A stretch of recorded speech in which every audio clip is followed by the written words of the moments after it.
Hello everyone, I Lalit Dhankar welcome you to teacher on board. आज ही हमारा 27 जनवरी 2024। इसके हम द हिंदू के एडिटोरियल्स पढ़ेंगे। दो एडिटोरियल है हमारे पास। So without any further delay let's start the show. पहला एडिटोरियल है हमारे पास, ये है इंडिया जो अलायंस है INDIA, वो थोड़ी सी क्राइसिस में है और नीतीश कुमार कहीं ना कहीं इसके जो पैराग्राफ है, जो आर्टिकल है, उसके सेंटर में है। Let's start it. हेडिंग है opposition block on the India block staring at a crisis. Steering मतलब क्या? Facing a crisis. Only a post pole agreement seems possible among opposition. अब जो हेडिंग भी है और थोड़ी सी सजेस्टिव भी है कि भाई ऑथर कह रहा है कि अभी सिर्फ पोस्ट पोल एग्रीमेंट है, पोस्ट पोल एग्रीमेंट है, वही दिखता नज़र, वही पॉसिबल दिख रहा है अभी। तो जो क्राइसिस में चल रही है इंडिया अलायंसेस, उसके हिसाब से तो जो पोस्ट पोल एग्रीमेंट है सिर्फ वही नज़र आ रहा है। ठीक, पैराग्राफ आगे पढ़ते हैं। Bihar chief minister Nitish Kumar is all set to make the next volte face. Volte face का मतलब था यू टर्न, कि भाई नीतीश कुमार जी हैं बिल्कुल यू टर्न लेने के लिए तैयार हैं। This time to return to the embrace of Bharatiya Janata party. क्योंकि एम्ब्रेस मतलब गोदी बाहों में जाने के लिए तैयार है, भारतीय जनता पार्टी की बाहों में जाने के लिए तैयार है। And the putative opposition alliance expansively labelled India may be stillborn. Stillborn का मतलब अनसक्सेसफुल है अभी, है ना। और प्यूटेटिव का मतलब होगा हमारा, प्यूटेटिव का मतलब होता है जैसे एलिजेडली, एलिजेडली कथित तौर पे। तो जो Bharatiya Janata and the putative opposition, अभी जो नई नई अलायंस बनी है, ठीक है, इंडिया अलायंस, वो क्या अभी अनसक्सेसफुल है। Mr. Kumar had been at the forefront of championing a broad alliance of opposition parties to take on the might of the ruling BJP in the upcoming general election. अभी जो mister Nitish Kumar है, जो present CM है बिहार के, वो एक face थे, opposition का फेस थे ना, ताकि वो बीजेपी से लोहा ले सके, to take on the to take on the might of BJP. BJP काफ़ी ताकतवर है, इनसे भिड़ने के लिए अपोजिशन ने क्या, अपोजिशन ने जो नीतीश कुमार जी हैं इनको आगे किया था, फोर फ्रंट पे थे। ठीक है। The centre's decision to honour Karpoori Thakur, an icon of social justice politics in Bihar with the Bharat Ratna has given Mr. Kumar a convenient excuse to warm up to the BJP। अभी क्या है कि जो कर्पूरी ठाकुर जी हैं, है ना, इनको सेंटर ने एक डिसीजन लिया कि इनको भारत रत्न से अवार्ड किया जाता है, भारत रत्न से सम्मानित किए जाएंगे। ये एक आइकॉन है सोशल जस्टिस सोशल जस्टिस के ना, पॉलिटिक्स इन बिहार। और यही मिस्टर नीतीश कुमार चाहते थे, कब से? 2006 से। वो हम आगे पढ़ेंगे। With the Bharat Ratna has given mister Kumar convenient excuse to warm, और इसी को एक कन्वीनियंट एक्सक्यूज दे दिया नीतीश कुमार जी को कि चलो वार्म अप मतलब सराहते हैं, लेट्स प्रेज द बीजेपी। ये कहीं ना कहीं एक्सक्यूज बीजेपी ने दिया है। Mister Kumar recalled his demand for conferment of the Bharat Ratna. ठीक, अब मिस्टर नितिन कुमार है, वो अपनी एक डिमांड को रिकॉल करते हैं, डिमांड को याद करते हैं कि वो कैसे जो भारत रत्न देने के लिए किसको, भारत रत्न किसको देने के लिए? कर्पूरी ठाकुर जी को भारत रत्न देने के लिए 2006 से डिमांड कर रहे हैं, 2006 से डिमांड कर रहे हैं। obliquely blaming the Congress which was in power then for overlooking his, obliquely मतलब होता है indirectly, implicitly blaming the Congress which was in power then for overlooking मतलब ignore। और ये इनडायरेक्टली कहीं ना कहीं कांग्रेस को ब्लेम करते हैं नीतीश कुमार जी कि उन्होंने मेरी जो गुहार थी, मेरी जो डिमांड थी, उसको ओवरलुक कर दिया, उसको इग्नोर कर दिया। 2006 से मैं डिमांड रख रहा हूँ। He is also express the hope that other demands of Bihar would be made by the center, which may see as a prelude to yet another alliance between his party, the Janata Dal, and the BJP. Mr. Kumar has clear and the BJP यहाँ तक करो। तो भाई क्या कर, उन्होंने ये भी एक्सप्रेस किया, उन्होंने एक होप जताया, उन्होंने आशा जताई है कि जो बिहार की जो डिमांड्स है वो सेंटर के द्वारा फुलफिल की जाएगी, सेंटर मतलब बीजेपी के द्वारा फुलफिल की जाएगी, जो कि एक अनदर प्रीलूड है। प्रीलूड मतलब क्या होता है? एक अनदर पहलू, अनदर स्टेप है ना, एक और चीज़ है, इसको एड ऑन करती है। एक तो उन्होंने जो कर्पूरी ठाकुर जी है उनको भारत रत्न दे दिया, ये तो ऐसी। अब जो मिस्टर नीतीश कुमार है वो एक पॉजिटिव साइन दिखा रहा है कि बीजेपी हमारी और भी बातें मान लेंगी, और जो कर्पूरी ठाकुर जी को भारत रत्न दिया, ये एक पहली स्टेप है, पहला साइन है कि बीजेपी हमारी बातें मानेंगी। Mister Kumar has clearly distance himself from the Congress and the Rashtriya Janata Dal, his partners in the state government. अभी स्टेट गवर्नमेंट में नीतीश कुमार जी के पार्टनर है राष्ट्रीय जनता दल और कांग्रेस, इनसे उन्होंने क्या दूरी बना ली। The BJP which had ruled out a revival of its alliance with Mr. Kumar until recently। और बीजेपी ने भी एक भाई बोल मना कर रखा था कि हम नहीं हम अलायंस नहीं बनाएंगे नीतीश कुमार जी के साथ, पर अभी तक वो ऐसा कर रहा था। पर अब क्या चेंज हुआ है भाई, सीन चेंज हुआ है। Has now said it is possible, और अब बीजेपी कहीं ना कहीं कि हाँ ये चलो ये हो सकता है। Trinamool Congress chief Mamata Banerjee and the Aam Aadmi party's Bhagwant Mann, chief minister of West Bengal and Punjab respectively, have meanwhile ruled out seat sharing with the Congress in their state. और इसी के साथ कांग्रेस को भाई दूरी मार पड़ी है। पहला नीतीश कुमार जी ने दूरी बना ली, दूसरा भगवंत मान पंजाब में और ममता बनर्जी ने वेस्ट बंगाल में बोल दिया कि नहीं हम सीट शेयर नहीं करेंगे कांग्रेस के साथ। They have clearly made their decision.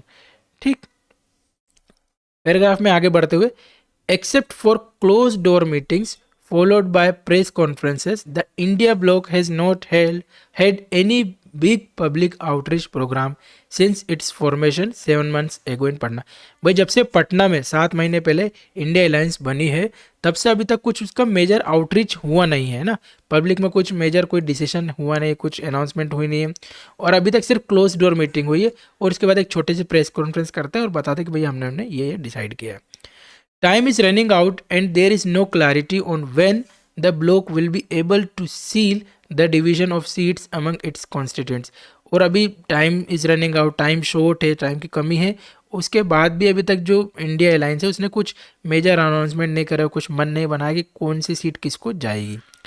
The alliance is staring at a crisis in the battle of perception and in building a robust structure for a joint campaign और इलेक्शन। स्टेयरिंग मतलब होता है सामना कर रहा है, इज फेसिंग अ क्राइसिस। तो जो अलायंस है, इंडिया अलायंस है, वो क्राइसिस फेस कर रहा है। किसमें?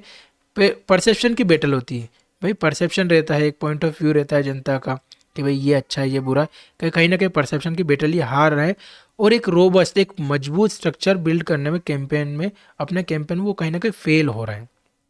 द इनिशियल यूफोरिया, अब यूफोरिया का मतलब क्या होता है? उत्साह, झील। जो अभी हम कोई बिजनेस चालू करते तो शुरुआत में एक नया नया उत्साह रहता है ना। The initial euphoria had blinded the parties to the political peculiarities. Peculiarities मतलब यूनिकनेस, भाई हर स्टेट की, हर आदमी की अपनी यूनिकनेस रहती, कुछ अलग रहता है ना उसमें।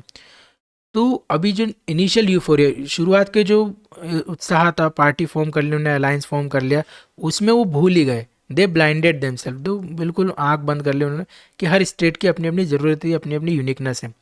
And the ambitions and fears of regional leaders that soon began, और इसी वजह से अभी जो रीजनल लीडर्स हैं है ना, उनके एम्बिशंस, उनकी अपनी लक्ष्य है, उनके अपनी महत्वाकांक्षा है, वो सब उभर के आ रहे हैं, उनके फियर उभर के आ रहे हैं कि भाई उनको प्रॉपर सीट मिलेगी कि नहीं मिलेगी, ये सब अभी दिखने लगा है। On January 13, Miss Banerjee skipped a virtual meeting of the bloc that had been organized in haste।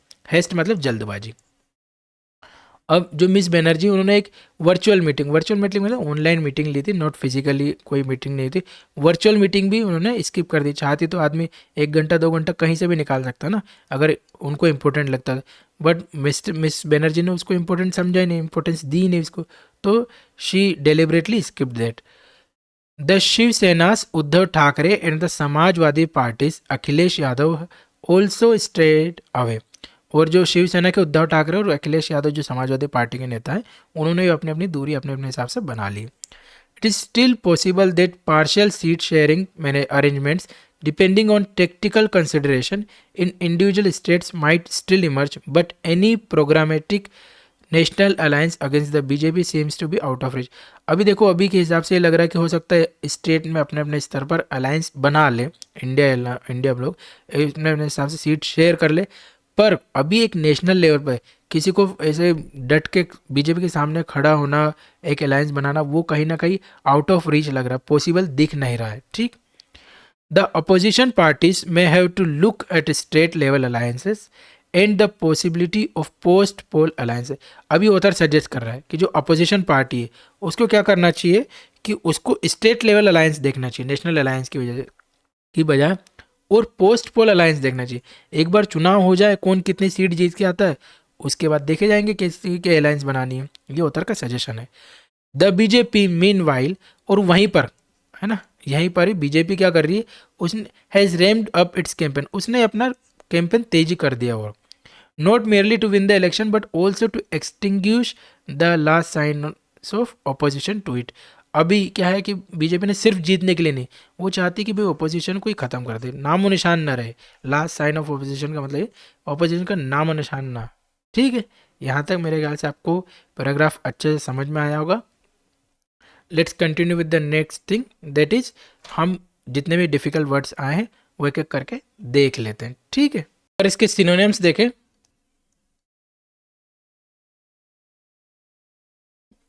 Synonym में हमारे पास है रिवर्सल, रिवर्सल। देन हमारे पास है about face, about face. Volte face के सिनोनिम है ना, अबाउट फेस भी बोलेंगे। And turn around, T U around. एक रहता है अबाउट टर्न भी रहता है कि आप पूरा 180 डिग्री घूम जाते हो। एंटोनियम, एंटोनियम है हमारे पास कंसिस्टेंसी, कंसिस्टेंसी। देन कंसिस्टेंसी के बाद है street fastness, S T E T, street fastness, ठीक। देन है कॉन्टिन्यूटी। देखो एक नुआंस बताता हूं मैं, ये जो शब्द है ना, हम इसको कंटिन्यूटी नहीं पढ़ेंगे, इसको हम पढ़ेंगे कॉन्टिन्यूटी, क्योंकि ये नाउन है। ये क्या है, ये है नाउन। वहीं पर अगर हमारे पास है कॉन्टिन्यूस, इसको हम क्या पढ़ेंगे, कंटिन्यूस, ना कि इसको कॉन्टिन्यूस पढ़ेंगे। क्यों, क्योंकि ये क्या है, ये वर्ब है, वो ऐसे ही कंटिन्यू है, इसको भी कंटिन्यू पढ़ेंगे क्योंकि ये वर्ब है। जब नाउन होगा तो कॉन्टिन्यूटी पढ़ेंगे, जब वर्ब होगा तो कंटिन्यू और कंटिन्यूस पढ़ेंगे। जो कोई कंटिन्यू पढ़ता है वो थोड़ा गलत है, वो कहीं ना कहीं प्रभावित रहता है, ठीक है। इतना समझ में आया। Let's move to the next, इसको मिटा देते हैं, ठीक है। नेक्स्ट देखते हैं, नेक्स्ट शब्द है प्यूटिटेटिव, है ना, P U T A T I V E. Putative का मतलब क्या होता है, जनरली कंसिडर्ड रेप्यूटेटेड, है ना, जिसकी ऐसा समझा जाता है कि हाँ भैया इज्जत है, हो या नहीं हो वो अलग बात है, असल में हो या नहीं हो, कथित तौर पर, कथित तौर पर माना जाता है कि भाई इसकी इज्जतदार, इज्जतदार, ठीक, कथित तौर पर इज्जतदार, ठीक। सिनोनिम में देखें, सपोज्ड, एलिजेड, कंफर्म्ड। कथित तौर पर इज्जतदार ये हम एडिटोरियल के कॉन्टेक्स्ट में देख रहे हैं, ठीक है, एडिटोरियल के कॉन्टेक्स्ट में देख रहे हैं। एंटोनियम अगर सिर्फ प्यूटिटेटिव आता है तो सपोज, एलिजेड ये मानेंगे। एंटोनियम में देखें हम तो प्रूवन, कंफर्म्ड, ठीक है, कंफर्म्ड, देन डेफिनाइट। दो शब्द होगा हमारे पास, वोल्टीफेस, प्यूटिटेटिव। देन अगर बढ़ते हम, इसको मिटा देते हैं, ठीक। नेक्स्ट है हमारे पास स्टिल बॉर्न,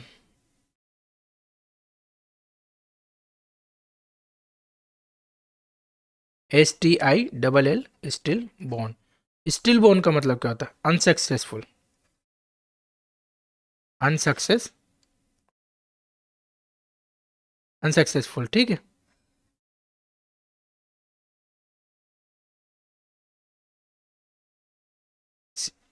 सिनोनिम देखते हैं।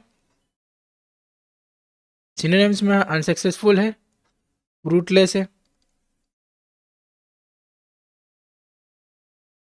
अबोर्टिव है। एंटोनिम्स की बात करें, एंटोनिम में हमारे पास है सक्सेसफुल ऑब्वियसली, है ना, थ्राइविंग बोल सकते हो आप, एंड फ्रूटफुल। नेक्स्ट शब्द एक हमने देखा था, to take on the might, है ना, जैसे सीधे पंगा लेना किसी से, चैलेंज, कॉन्फ्रंट, ये सब होता है। वार्म अप मतलब एज पर द एडिटोरियल, इसका मतलब था सराहना, किसी की तारीफ करना, कि तारीफ करना, ये होता है। ठीक है।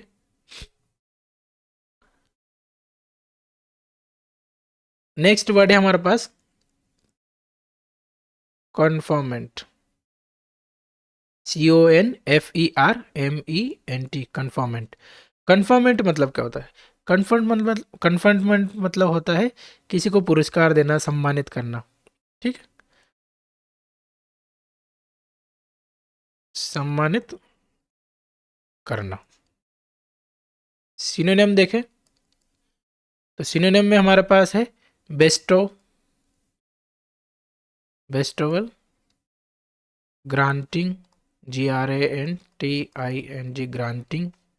देन ग्रांटिंग के बाद है हमारे पास conferring, CONFERRING, conferring, BESTOWLAL, bestowal, granting, conferring, ये सब हमारे सिनोनिम से। वहीं एंटोनियम में हमारे पास हो जाएगा withdrawal, WITHDRAWAL, withdrawal. Denial, DENIAL, है ना। Deprivation, DEPRIVATION, deprivation. ठीक है, ये सब इसके एंटोनिम्स हो जाएंगे। इतना समझ में आया होगा। Let's move to next one. इसको इरेज कर देते हैं। ऑब्लिक्वली एक देखा था हमने ना, OBLIQUELY, ऑब्लिक्वली। ऑब्लिक्वली का मतलब क्या होता है? ऑब्लिक्वली का मतलब होता है not in a direct way. किसी को डायरेक्ट वे नहीं बताना, घुमा फिरा के या फिर किसी एक बात के थ्रू समझा देना। सिनोनिम्स में हमारे पास होएगा, सिनोनिम्स में हमारे पास है इनडायरेक्टली, ठीक, then implicitly, implicitly, then subtly, SUBTLY, subtly, है ना, सब्टली नहीं पढ़ेंगे, सटली, SUBTLY। भाई बिल्कुल एक स्मूथ तरीके से किसी को समझाना, किसी को बुरा भी ना लगे और आदमी समझ भी जाए। एंटोनियम्स, एंटोनियम्स अगर देखें तो एंटोनियम्स बिल्कुल डायरेक्टली, बहुत ऑब्वियस है। अगर इम्प्लिसिटली का ऑपोजिट क्या हो जाएगा? एक्सप्लिसिटली, एक्सप्लिसिटली, ठीक है। और फिर straightforward, straightforward, obliquely, subtly, implicitly, indirectly, सब सिनोनिम्स है। वहीं डायरेक्टली, एक्सप्लिसिटली, स्ट्रेट फॉरवर्ड, ये सारे एंटोनिम्स है। नेक्स्ट वर्ड है हमारे पास प्रीलूड, PRELUDE, प्रीलूड। प्रीलूड का मतलब क्या है? प्रीलूड का मतलब होता है कोई इंट्रोडक्टरी स्टेप, पहली स्टेप, है ना, फर्स्ट स्टेप आप बोलिए, फर्स्ट स्टेप, पहला कदम, पहला कदम, दैट्स इट, पहला कदम। सिनोनिम में देखें हमारे पास, सिनोनिम में क्या रहेगा? सिनोनिम में हमारे पास इंट्रोडक्शनरी, बिगनरी, है ना, introductionary, introduction, beginning, BEGINNING, beginning. Then antonyms वहीं पर हमारे पास है कंक्लूजन, कंक्लूजन नहीं होता लास्ट में लिखते हैं, और इंट्रोडक्शन फर्स्ट में लिखते हैं। एंडिंग, ENDING, एंडिंग, ठीक। देन फाइनल, ये सारे एंटोनिम्स है। नेक्स्ट वर्ड की ओर बढ़ते हैं।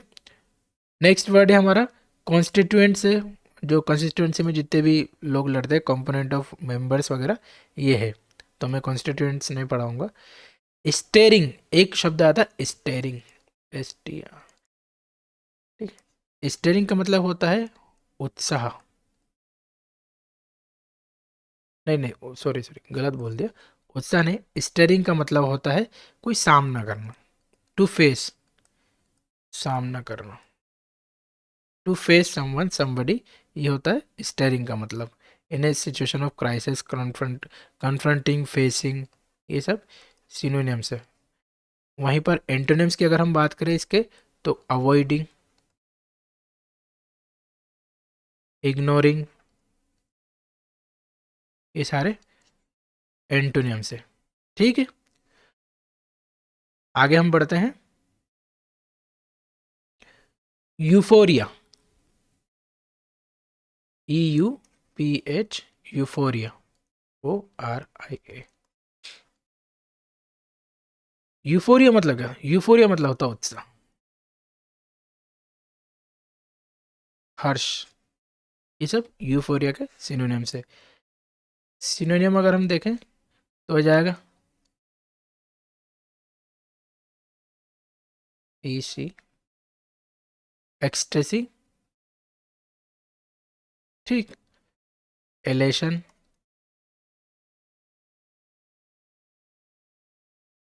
जुबलिएशन। सिल्वर जुबली नहीं मनाते किसी चीज़ की, तो जुबलिएशन। अब एंटोनिम्स की बात करें तो एंटोनिम्स में जाएगा हमारे पास despondency, gloom, GLOOM, gloom. Then disappointment, disappointment,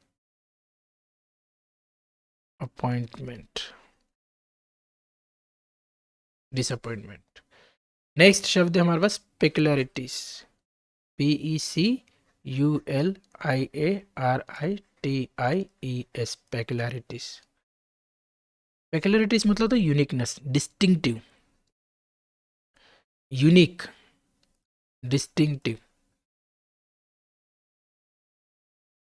हमारे यहाँ इंदौर में बोलते हैं अपनी झलक सबसे अलग, तो बहुत ही वाहियात सा फ्रेज है, मतलब फ्रेज नहीं है, स्लेंग है। तो वहाँ पर आप बोल सकते हो पेक्युलरिटीज, ठीक है। सिनोनिम्स में अगर हम देखें, सिनोनिम में हमारे पास है डिस्टिंक्टिव में बता चुका हूँ, यूनिक बता चुका हूँ। सिनोनिम से एक सिनोनिम यही लिख लो, नीचे हम एंटोनिम लिख देंगे। अ, एक और है सिनोनिम में हमारे पास, आइडियो सिंक्रेसिस, आइडियोसिंक्रेसिस। वहीं एंटोनिम की बात करें, एंटोनिम में हमारे पास है कन्फॉर्मिटी,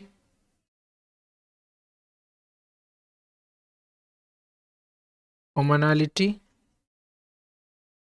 देन यूनिफॉर्मिटी, ठीक। हैस्ट का मतलब मैं बता ही चुका हूँ, जल्दीबाजी में ना। एक और शब्द था हेस्ट, हेस्ट मतलब जल्दी, हरी अप करना ना, जल्दी मचाना। एंटोनिम पेशेंस हो जाएगा। सिनोनिम्स में हरी, रश, इम्पेशंस, ये सब है। ये सारे हमारे डिफिकल्ट वर्ड्स थे जो हम आर्टिकल फर्स्ट से हम देख चुके हैं। नाउ लेट्स मूव टूवर्ड्स, अच्छा एक थोड़ा सा एक और चीज़ रह जाती है। हम्म, ये हमारे हो चुके हैं। प्री से देख लेते हैं, अगर आर्टिकल लिखा है हमने तो उसको प्री से कैसे लिखते हैं। प्री से मतलब होता है एक शॉर्ट फॉर्मेट लिखना, एक समरी लिखना, प्री से लिखना। तो प्री से में क्या क्या है, एक तो आप एग्जाम्पल्स अवॉइड करेंगे प्री से में, कोशिश करेंगे अगर 300 वर्ड्स का ऐसे है तो 55 से 65 वर्ड के आसपास आप प्री से लिखेंगे। 7-8 line, 9 line more than enough है ना। एक लाइन में अगर आपके 8 वर्ड्स आते हैं तो 8 7 56 है ना, 8 8 64, मोर देन 7 to 8 लाइन, इतना ही लिखना आपको। तो पहला पॉइंट अगर हम देखें, Nitish Kumar shift to BJP, इसके आसपास आप लिख सकते हो कि भाई नीतीश कुमार बीजेपी में शिफ्ट हो रहा है, कैसे क्या है। डिवीजन एमंग अपोजिशन पार्टी, ये आप मेंशन कर सकते हो। Lake of public outreach, lake of public outreach बिल्कुल है। स्टेट स्पेसिफिक इश्यूज, भाई अपने अपने जो स्टेट के लीडर्स हैं उनके अपने अपनी परेशानी है और उनके अपने अपने फियर है, तो वहाँ पर ये आप मेंशन कर सकते। की लीडर्स ऑप्टिंग आउट, और जो मेन लीडर्स है जैसे जो ममता बनर्जी है वेस्ट बंगाल में, पंजाब में मान साहब है, ये सब क्या कर रहे हैं, बाहर को ये थोड़ा बचने की कोशिश कर रहे हैं। Possibility of state level alliance, ये ऑथर का सजेशन था कि आप स्टेट लेवल अलायंस बनाए, पोस्ट पोल अलायंस बनाए, ये था। बीजेपी इंटेंसिफाइड, और बीजेपी ने तो अपना जो भी कैंपेनिंग है वो तो बिल्कुल फास्ट कर ही दिया है, ये सब है। इस तरह से आप एक प्री से लिख सकते हैं, अच्छा प्री से लिख सकते हैं, ठीक। और टोन ऑफ द पैराग्राफ क्या थी, टोन ऑफ द एनालिटिकल, है ना, analytical tone of the paragraph थी। फिर सजेस्टिव भी थी, किसके लिए, एनडीए अलायंसेस के लिए, अपोजिशन के लिए सजेस्टिव, ठीक। एनालिटिकल एंड सजेस्टिव, यहाँ कोई खास चिंता की बात नहीं करी तो ना लिखे वो, analytical and suggestive, that's it. Next बढ़ते हैं हम नेक्स्ट आर्टिकल की, जो है हमारा यूक्रेन और रशिया वॉर को लेकर। यहाँ पर जरूर हमारा जो ऑथर है वो थोड़ी सी कुछ चिंताएं शायद जता सकता है, क्योंकि एक ये वॉर का सिनारियो है, ठीक है। हेडिंग पढ़ते हैं, endless war on the Russia Ukraine war. तो भाई ये आर्टिकल किस पे, रशियन यूक्रेन वॉर पे, और हेडिंग क्या है, endless war. Russia and Ukraine and NATO, भाई तीन पार्टी है, NATO, Ukraine and Russia, should make a practical assessment of the war. और इन तीनों को समझना चाहिए कि प्रैक्टिकल असेसमेंट क्या है, इमोशंस को थोड़ा सा साइड में रखे अभी के लिए, एंड इनकी जो रीच है, इनका जो नज़रिया है वो थोड़ा सा प्रैक्टिकल होना चाहिए, ये ऑथर सजेस्ट कर रहा है। The crash of a Russian plane with Ukrainian prisoners of war on board has once again shown how delicate the situation between the two countries that have been at war since February 2022। तो भाई फरवरी 2022 से war में है कौन, Russia and Ukraine. और अभी जो Russia का एक प्लेन है वो क्रैश हो गया है, उसमें कौन थे, यूक्रेनियन के प्रिजनर्स ऑफ वॉर थे, मतलब जो यूक्रेन के सोल्जर्स थे जो रशिया के अगेंस्ट लड़ रहे थे, वो लड़ते हुए पकड़े गए, तो उनको बोलते हैं प्रिजनर्स ऑफ वॉर। वो उसमें बैठे थे, ऑन बोर्ड मतलब उसमें बैठे हुए थे। और ये वापस एक डेलिकेट सिचुएशन बन गई दोनों कंट्रीज के बीच में, क्योंकि रशिया का प्लेन शॉट डाउन हुआ, पर मरे कौन है, मरे हैं रशिया के, सॉरी यूक्रेन के सोल्जर्स जो कि प्रिजनर ऑफ वॉर थे। Russia says Kyiv down the plane. अब रशिया भाई कीव पे इल्जाम, कीव मतलब यूक्रेन, यूक्रेन की राजधानी कीव, कीव पे इल्जाम लगा रहा है कि भाई कीव ने इसको शूट डाउन किया, which had 65 Ukrainian soldier in Belgorod, a Russian border town that has seen repeated Ukrainian shelling in recent months। अब रशिया बोल रहा है कि भाई ये कीव की हरकत है, इन्होंने शूट डाउन किया प्लेन को जिसमें 65 यूक्रेनियन सोल्जर्स थे। और ये कहाँ पर हुआ है, बेलगोड। बेलगोड ये एक रशिया का टाउन है, मेरा प्रोनाउंसिएशन हो सकता हो गलत हो क्योंकि ये रशियन टाउन है, ऑब्वियसली रशियन टाउन है, जो रशियन बॉर्डर टाउन है, जो रशिया और यूक्रेन की सीमा के आसपास का टाउन होगा मेरे ख्याल से। और वहाँ पर रिपीटेडली यूक्रेन ने शेलिंग की है, शेलिंग मतलब बॉम्बिंग वहाँ पर की है, मिसाइल वहाँ नॉर्मली दागता रहता रिसेंट मंथ। कीव हैज स्लेम्ड का मतलब लिटरल स्लेम्ड नहीं है, स्लेम्ड मतलब उल्टा जवाब, मतलब पलट कर जवाब देना।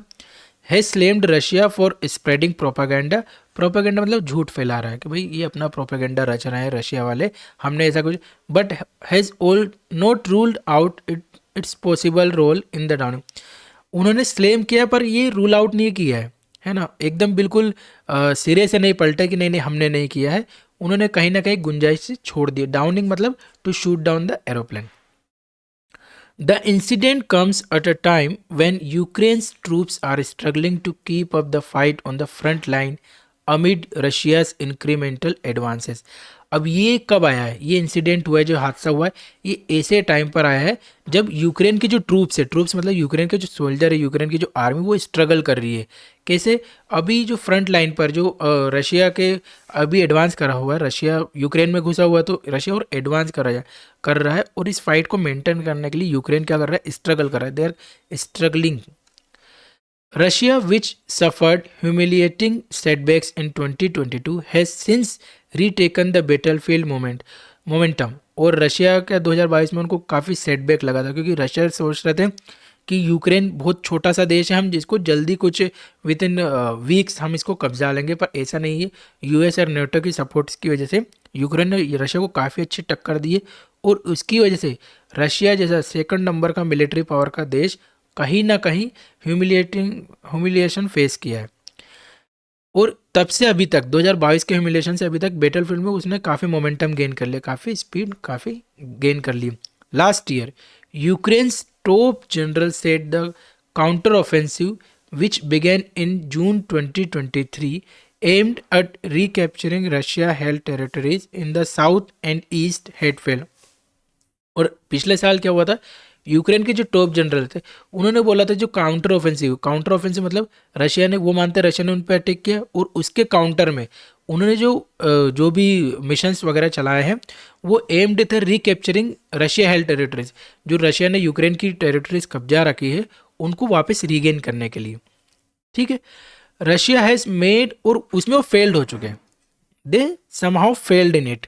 Russia had made territorial gains in the east capturing, अब ये रशिया ने ईस्ट में अपनी टेरिटरी कब्जा ली यूक्रेन की, अब वो बता रहा होता है कौन कौन सी टेरिटरी कब्जा रही है। Marinka and making advances toward Avdiivka, sorry मेरा प्रोनाउंसिएशन बहुत गलत जाएगा इसके लिए, अवडीविका एंड कोपियांस्क, ये तीन टेरिटरी है, तीन इनकी तरफ बढ़े हुए हैं। With its huge losses on the battlefield, और रशिया का काफ़ी बैटलफील्ड में नुकसान हुआ।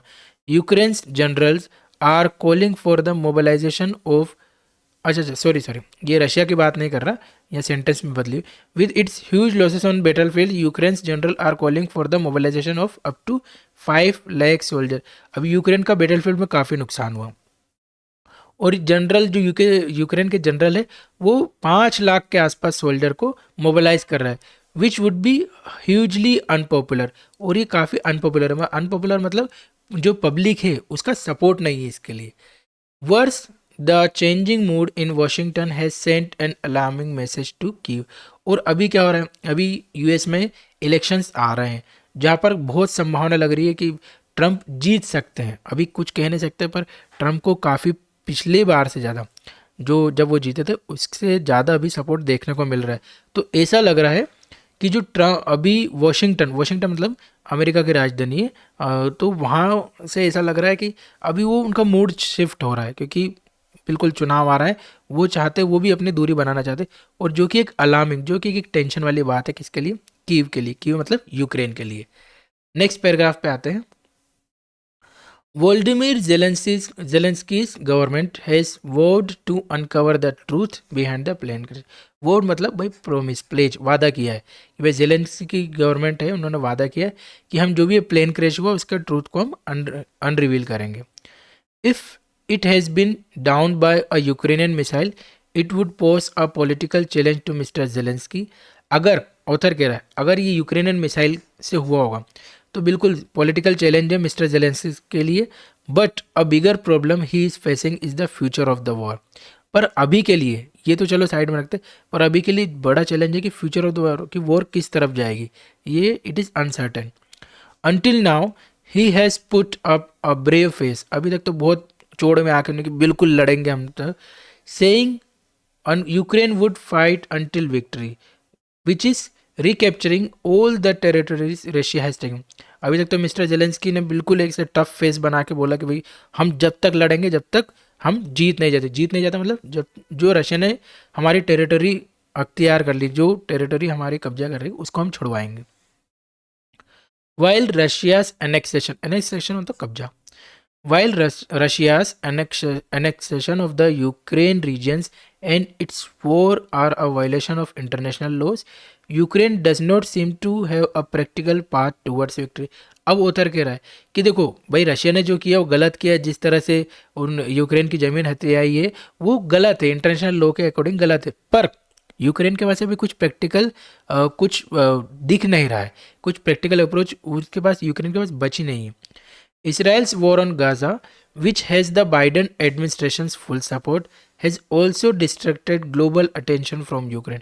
अब एक समस्या और यूक्रेन के साथ है, पहले यूक्रेन रशिया अकेली वॉर चल रही थी रीजन में, तो उन पे फोकस था। यूक्रेन, हर कमज़ोर आदमी चाहता है कि जब उसकी कोई लड़ाई चलती रहे तो मीडिया अटेंशन, पब्लिक अटेंशन उस पर बना रहे, ताकि उसको सिंपैथी, उसको मदद मिलती रहे। पर रीजन में एक और लड़ाई चल गई, और यूएस दोनों में कहीं ना कहीं इनडायरेक्टली इन्वॉल्व है।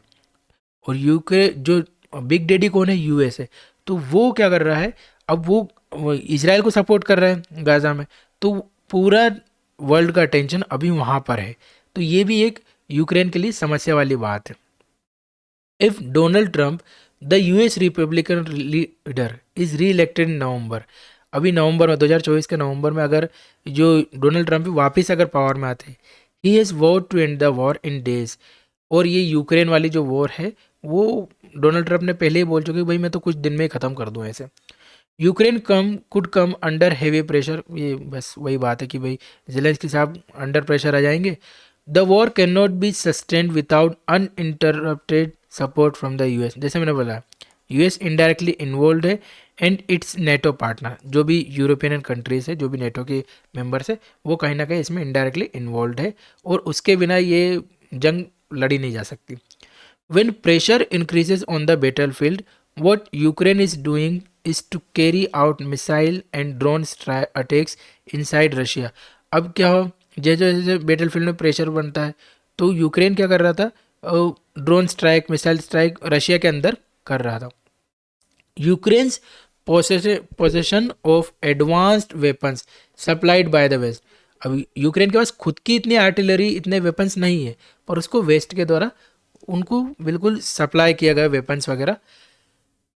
Supply by the West has enhanced its power, fire power.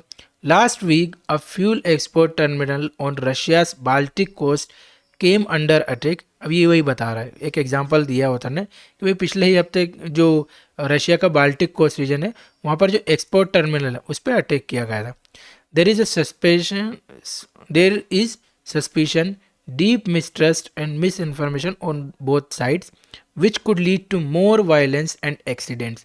Russia, Ukraine and NATO, ये अब ऑथर सजेस्ट कर रहा है आखिरी में कि भाई अभी अभी के हालात बता रहा ऑथर कि दोनों पार्टीज़ के बीच में, यूक्रेन एंड रशिया के बीच में बिल्कुल मिसट्रस्ट है ना, एक दूसरे को बिल्कुल शक की निगाह से देखते रहते दिन भर, और ओबियसली क्यों ना देखें, उनके पास और कोई चारा भी नहीं। और अभी जो सिचुएशन है, वो ये वाली जो मिस इन्फॉर्मेशन की सिचुएशन है, ये बहुत ज़्यादा वॉयलेंस क्रिएट कर सकती है, और भी एक्सीडेंट्स क्रिएट कर सकती है दोनों साइड के लिए। आगे ऑथर सजेस्ट कर रहा है, Russia, Ukraine and NATO should take a more practical assessment of the progress of the war and be ready for talks instead of continuing an endless war which is hurting all sides। अब उधर चर्चा करेंगे, Russia, Ukraine, NATO को देखना चाहिए कि वो एक प्रैक्टिकल असेसमेंट करे, ठीक है, प्रैक्टिकल निरीक्षण करे, इस चीज़ का पूरा कैलकुलेट करे कि प्रैक्टिकल अप्रोच क्या रहेगी, और जो वॉर है ना, जो practical assessment of progress of the war and be ready, और टॉक्स के लिए रेडी है ना। They should come around table, table पे बैठे बात करें, diplomacy should be the key, instead of continuing an endless war. और ये एंडलेस वॉर को कंटिन्यू ना करें, आप बातचीत करें, ये ऑथर सजेस्ट कर रहा है। आई थिंक मेरे ख्याल से इसमें पूरे आर्टिकल में ऐसे कोई खास डिफ़िकल्ट वर्ड्स मुझे नज़र आए नहीं जिसको बहुत ज़्यादा एक्सप्लेन करने की ज़रूरत है। असेसमेंट वगैरह है तो मेरे ख्याल से बहुत ईजी है। अगर आपको फिर भी ऐसा कोई लगे, कोई सा शब्द मैं नहीं बता पाया हूँ, तो प्लीज़ कमेंट सेक्शन में बता दीजिएगा, मैं डेफिनेटली आंसर करूँगा उसको with detail explanation with respect to the article, और ऐसे भी इन जनरल भी मैं उसको एक्सप्लेन करूँगा। ठीक है, यही था हमारा इसका। Let's see the प्रीसे। प्रीसे मैं बता ही चुका हूँ कैसे लिखना है। प्रीसे भाई अगर 300 शब्द का है तो वही 55 से 65, मतलब 7 से 8 लाइन मोर देन इनफ है। प्लेन क्रैश इंसिडेंट, कहाँ से शुरू करना कि प्लेन क्रैश इंसिडेंट हुआ। Status of the conflict, plane crash incident हुआ, उसमें यूक्रेनियन के war of prisoners of war मारे गए हैं, है ना। अब status of conflict, status of conflict क्या है, रशिया यूक्रेन को ब्लेम कर रहा है, यूक्रेन ने अभी एग्जैक्टली इससे किनारा नहीं किया, पर कहीं ना कहीं गुंजाइश है कि हो सकता है। फिर यूक्रेन मिलिट्री चैलेंजेस क्या है कि भैया यूएस सपोर्ट कर रहा था। यूक्रेन चाहता है कि 5 लाख और सोल्जर मोबिलाइज किए जाएं, पर वो अनपॉपुलर जो है आइडिया जो है वो काफ़ी अनपॉपुलर है, पब्लिक के द्वारा सपोर्ट नहीं। और जो जेलेंस्की है वो चाह रहे हैं, वो उन्होंने वादा किया है कि जो भी ट्रूथ है प्लेइंग टेस्ट के भी एंड वो रिवील करेंगे इन्वेस्टिगेशन। इंटरनेशनल अटेंशन अभी क्या है, इसराइल और गाज़ा पे शिफ्ट हो चुकी है, तो इंटरनेशनल अटेंशन भी लेक कर रहा है ये। Practical assessment and calls for, और यहाँ पर सजेशन है ऑथर का कि भी प्रैक्टिकल अप्रोच रखिए, आप डिप्लोमेसी देखिए, आप बातचीत कीजिए और इसका हल निकालिए। लॉन्ग ये जो अननेसेसरी प्रोलॉन्ग्ड वॉर है, बिल्कुल ऐसे खींची गई है, ये इसकी ज़रूरत नहीं है, ये ऑथर का सजेशन है। आई थिंक यहाँ तक ही मेरे ख्याल से काफ़ी कुछ क्लियर हो गया होगा। हम ये दोनों आर्टिकल देखो जनरल नॉलेज के पर्सपेक्टिव से कम देखते हैं, हम देखते हैं इंग्लिश के पर्सपेक्टिव से। जितने भी एग्जाम्स है उसमें इस तरह के आर्टिकल्स या तो आ जाते हैं पैराग्राफ में, एंसियन पैसेज में, या फिर सिनोनिम्स, एंटोनिम्स, ईडियम्स इन सब के रूप में कहीं ना कहीं आ जाते हैं। तो इसी को हम कंटिन्यू करेंगे इस सीरीज़ को। मैं और भी कोशिश करूँगा कि कंटिन्यूटी मेंटेन करूँ, अभी कुछ कंटिन्यूटी मेंटेन नहीं हो पा रही किसी कारण की वजह से, पर कोशिश करूँगा कि मैं डेली आपके लिए पैराग्राफ लेकर आऊँ। अच्छा लगा हो अगर मेरी अप्रोच तो लाइक कीजिए, नहीं अच्छा लगा तो डिसलाइक कर सकते हैं, बिल्कुल कोई उसमें दुविधा नहीं है मुझे। और अगर पसंद आया तो शेयर करें, सब्सक्राइब करें, लाइक करें। पर अगर कुछ सुधार की आवश्यकता हो, आपको ऐसा लगे there is a need for improvement, आप प्लीज़ कमेंट सेक्शन खोला है उसमें बिल्कुल सजेस्ट कीजिए। I would look up to it. ठीक है, मैं उसको बिल्कुल देखूंगा और बिल्कुल कोशिश करूंगा सुधार करूं आपके अकॉर्डिंग। ठीक, यही था आज का हमारा पूरा लेक्चर और लेक्चर का सार।